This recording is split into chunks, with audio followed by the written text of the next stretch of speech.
development of late 1800s. So, yung unang picture po dyan. Pero hindi po kami kopya. Okay po.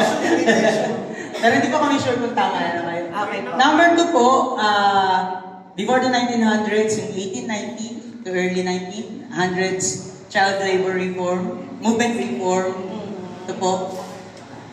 And then, this one is the 1910, the first national conference on guidance sponsored by the Vocational Bureau of Boston.